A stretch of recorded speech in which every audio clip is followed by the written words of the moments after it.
Born on October 15, 1844, in the small German town of Rocken bei Lutzen, Friedrich Wilhelm Nietzsche grew up in a deeply religious household.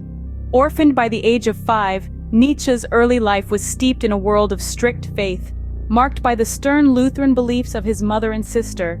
This early religious influence would later become a central point of critique in his philosophy. After showing exceptional academic prowess, Nietzsche, at the age of 24, became the youngest individual to hold the chair of classical philology at the University of Basel.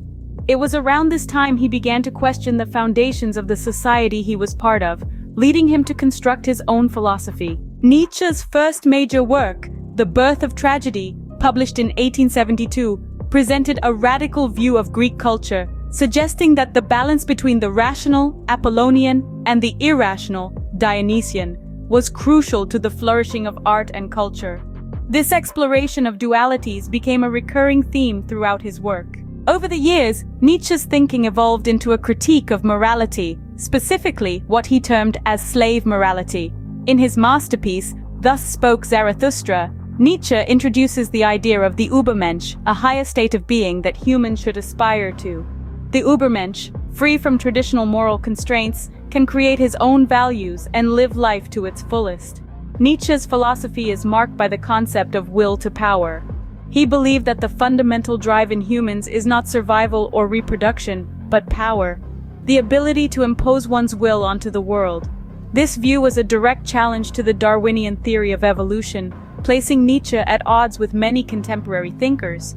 The phrase "God is dead," perhaps one of Nietzsche's most famous, is not a celebration of atheism, but a critique of how Western society had replaced divine authority with its own secular values, which Nietzsche saw as a form of self-deception. This led him to predict the advent of nihilism, a crisis of valuelessness that he believed would engulf the modern world.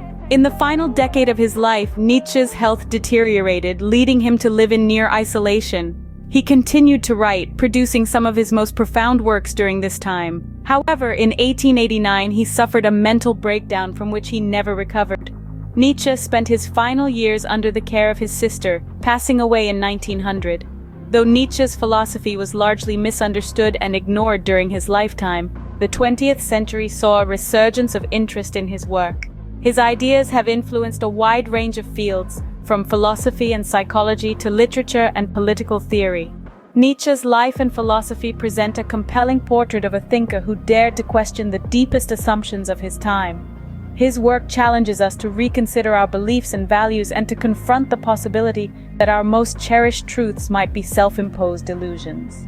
So next time you ponder over the nature of life, truth, and morality, remember Nietzsche's words: "He who has a why to live can bear almost any how."